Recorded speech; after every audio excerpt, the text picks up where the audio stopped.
Howdy, this is Piper the Sailor Man, Sailor the Piper Man, with some random thoughts.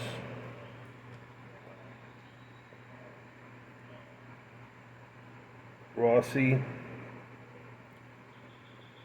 straight Canadian, with some nightcap. Beautiful. Got, I forget sometimes. I can taste the Perique, heavy on Latakia. Yup, a mixture of Latakia, small leaved Oriental, and Perique. Create a rich flavored smoking experience. Indulge in to say this is what you call an English blend. An English blend. Latakia, Oriental, and Perique. We can debate that, right? But trust me, this is your prototypical English blend. Very mild, very tasty. It's got a sweet tone. This is not a review. I'm just smoking it. Unless I give it a shout out. I really like this. Yeah, I smoked this for so many years.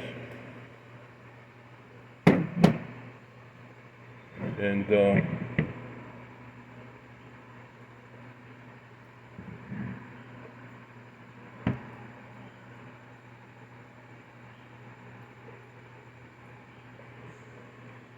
here's a thought for you. You know when you go on YouTube and you're about to enter into somebody else's channel? Lately, this advertisement of giving money, and they're constantly showing these poor children that have been starving to death. I don't know if you come across it when you go into somebody's channel, you just pop up, and this has been going on for over a month. Are they allowed to do that? You know? It's just over and over and over, and what they think is gonna make you feel sorry, what it ends up doing it, and then desensitizes people. It was like that. You saw so many injuries in the military, exit wounds, fractures, shrapnel. After a while, you're treating these soldiers, keeping them alive, giving them plasma, getting them dextrose, making sure that they don't dehydrate and go into serious shock until they get medevac, right?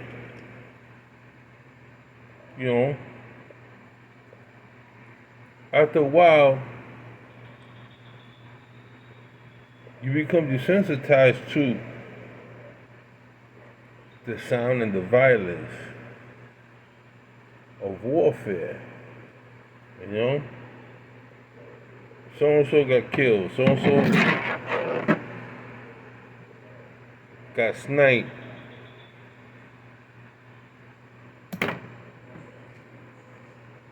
It could be somebody that you went to boot camp with, or you went through advanced infantry training, or medic school, Camp Johnson.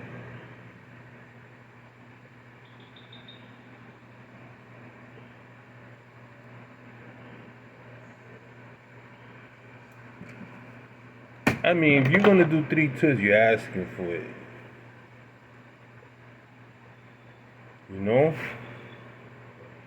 I understand serving your country and everything, but you gotta recollect, the percentages falls that you keep doing tours. I do 1 tour in a specific area. I ain't going back over there. You're gonna have to arrest me, man.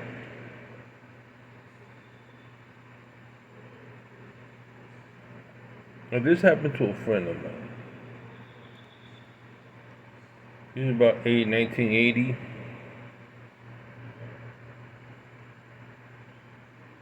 I don't know what these guys are doing, but a colleague of mine was hanging around with some girl and having unprotected sex.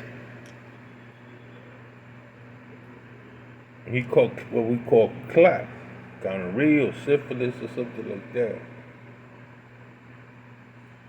And I'm telling you, whatever he caught was eating his penis away. And he was taken to Bethesda, Maryland. They were doing research as to how he got it, and he got it in the Philippines, going out, whoring.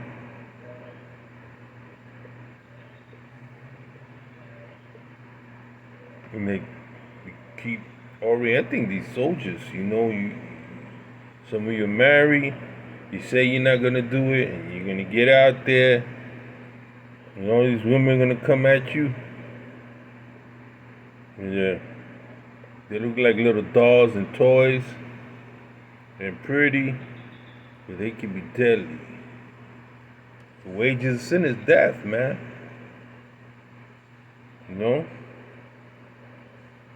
I mean, I did some things that now looking back I'm not too happy about. You think you're having fun, you're getting caught up in the moment, when you get out there with the other guys, and you go out with women, you pay them, and you don't realize it, but you're exploiting them. And then we'll understand that if your ancestors were slaves, right? Stands to reason you're not gonna do the same thing to other women that were done to your ancestors, your great granny or whatever, whether she was raped or something befell her, was used, and you know what that happened. In war, if you got captured, you was a woman. I don't care what society, Roman, Greek society, Middle East society. If you were captured, you was a woman. That's the worst thing that could happen to you, because your hands were in the hands of conquerors. Native American women went through the same thing. Irish women went through the same thing with the Anglo-Saxons. The Scottish women did too. When they said, to the victor goes the spoil, well, that's a reality. But then, if you are in a position to do the right thing, but you're perpetuating what has been done over and over, you haven't learned the lesson of history. History teaches that man does not learn from history. We continually make the same mistakes. We continually make the same mistakes. Stands to reason, if I make a home on a river, or my grandpappies or whatever had a home by the river, and a flood came through there, why are you gonna go back and build it in the same place? I never understood that. I moved, right? But some people are so adamant, no, we'll build again. So they build again, and then they know they're in Twister Alley or Hurricane. Wait, I lost my home here, Hurricane Maria. Well, that's the reason. If I'm gonna live on the island, I have to reinforce my house. I have to prepare myself for what may happen again, or leave.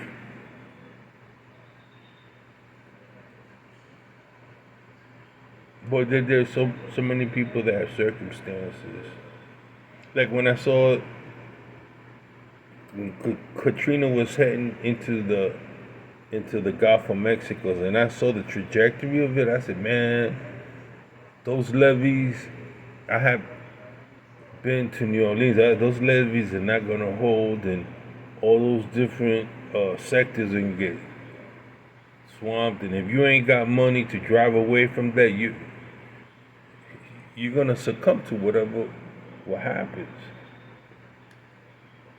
Well, you expect people to help each other and not turn on each other. It seems we're living in a society now where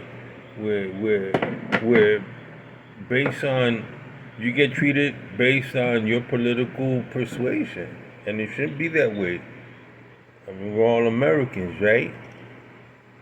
We all bleed red. Last time I looked,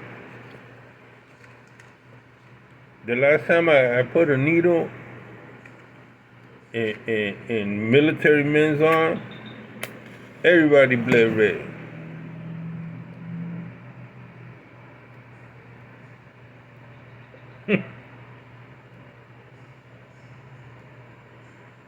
Okay, this is a true story. I'll tell another story. Now that it just comes to mind. I was stationed in Jacksonville, North Carolina, in Camp Pendleton, Marine Corps base. I was attached to the Marine Corps. The Marine Corps don't have medical units. What they do is they get the Navy. The Marine Corps is under the Department of the Navy.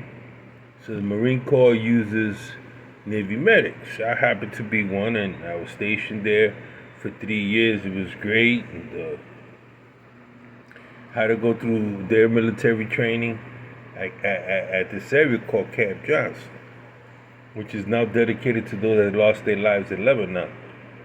So from Camp Johnson, they sent me to Med Battalion. There I met all kind of friends, and I met Marine, and there was one guy, Alfred, who was from Black Mountain, North Carolina, up there by Greensburg, whatever. So we got to talking. He was a bass fisherman, and I wanted a bass fish. So he was talking about it. He saw me read this magazine called Field and Streams about trout, bass. I had done some fishing, but it was offshore, fishing in Cape Hatteras and in Morehead City. So, but he was doing bass fishing in lakes, and I mean, he was all into that. You know, when you get somebody that's all into a specific thing, and they're so caught up in it, it's a hobby. So I was asking him questions, this and that, blah, blah, blah, blah, blah. And I noticed on his pickup truck, he had a Confederate flag. Now, the Confederate flag never bothered me. Never bothered me. Never bothered me. I said, oh, I associated with the South. Maybe I was ignorant. But I never looked at it as a threat or something to harm me, just something from Dixieland, you know. Plus, I saw a lot of that stuff in West Virginia. When I traveled through West Virginia, Confederate flags, they had Union hat, gray military caps that you could stop at souvenir stores and you could buy. So we started talking, and he was talking about how his ancestors were in the Confederate. He always looked at me and said, you're a Yankee, right? You're a Yankee. You're from North. You're a Yankee. I looked at him and I said, I'm more Southern than you are. He goes, what? How can you be more Southern? You don't have a Southern accent. I come from a land more south of North Carolina. He said, where's that? Now, he had a little backwood, you know. He a little backwoods. He had that deep North Carolina accent. And where you from? And I'm like, I'm from Puerto Rico. What's that? Where is that? I'm like, it's an island in the Caribbean. Oh, but you geographically, I just said, yeah, but I'm also Native American. I'm also indigenous. Really? You got Indian blood? I go, yeah, I got Indian blood. Oh, I respect that. Yeah, I got some Indian,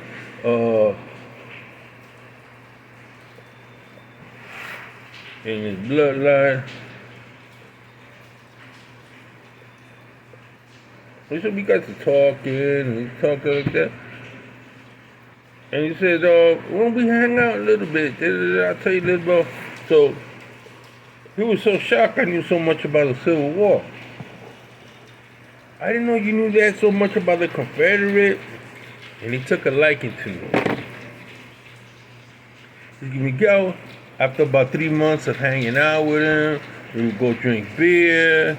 He showed me archery. He used to do some turkey shooting. He said, Miguel, I got a confession to make, man. I go, what? He said, I don't like your kind. What do you mean, my kind?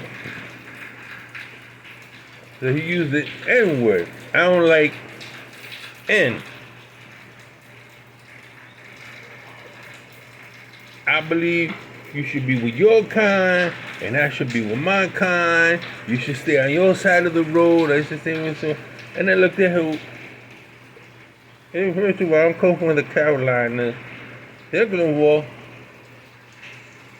you coming across as a racist, man. I understand. Are you racist? No. I just gotta let you know that some members of my family are Klansmen. Ku Klux Klan from all the way back there. I said, well, what that got to do with me? What that got to do with you? Are you part of the group? I said, no. It's that, we got our ways. I said, listen, you want me to get off the truck? You want to talk to me no more? Just let me know. He says, no, I said, are you doing this for shock value?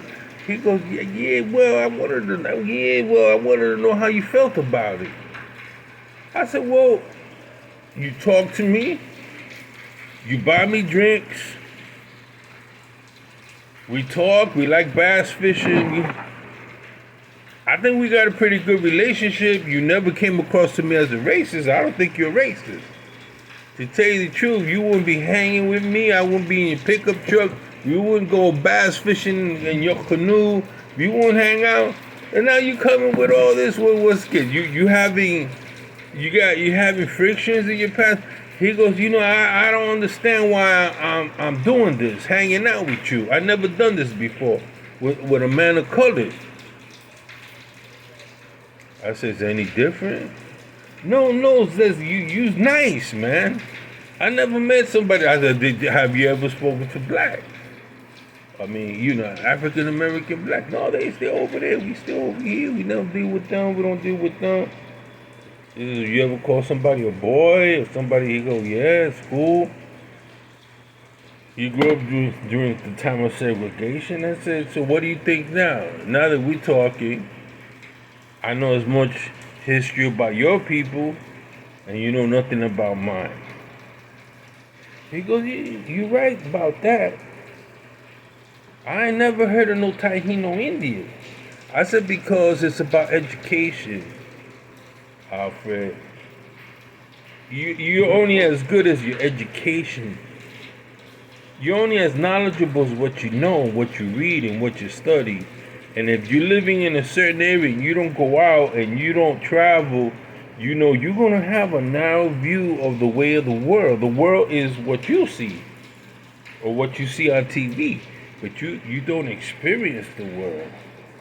You don't realize that there are good people in all kinds of races. He goes, I guess I got to travel. I said, yeah, man, get out and about. Well, guess what? He did. He visited a cousin out in Arizona, went to California, went to Miami. Then he went to Brazil. He went to that beach Ipanema, Bahia, and he fell in love with a Brazilian woman, beautiful young woman, and he was struggling. She was mixed. I said, "What you struggle for? You like her, right? She love you? Yeah, I really like her. I plan to go down there when I finish my military service. Go live down there for a while. She can't travel up here. So might as well go down there. So we'll do yourself a favor, get yourself educated. Learn the language, learn the culture, learn to understand." So he did. He left. He sent me a letter. Oh, he was a pipe smoker too. You know we smoke pipe. He went up down there and married her. Well, about a week ago, I got a letter from him. We kept track each other all these years.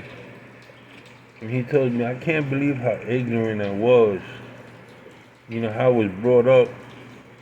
I said, "Well, we all go through the same thing. We're all brought up a certain way to look at. Our minds are shaped by the school we go to, the people we talk to. But we need to break out of the box. That's how you're going to become a better person. You break out the box. You continually self-educate yourself. Don't let somebody else say you. And you define who you are. Define yourself. Don't let somebody define you, or a group of people, or a religious group define who you are. Learn to read. Learn to stretch out. Meet people. And when you go to meet other people, be respectful. Be humble. Let them know where you stand on your issues. And I mean, if they can't be your friend because you think different, then you move on. But never let somebody define you. You define who you are. You get a sense of yourself. Sometimes we need to sit down, grab a pipe, do some serious smoking, and take recollection. Who am I? How can I better myself?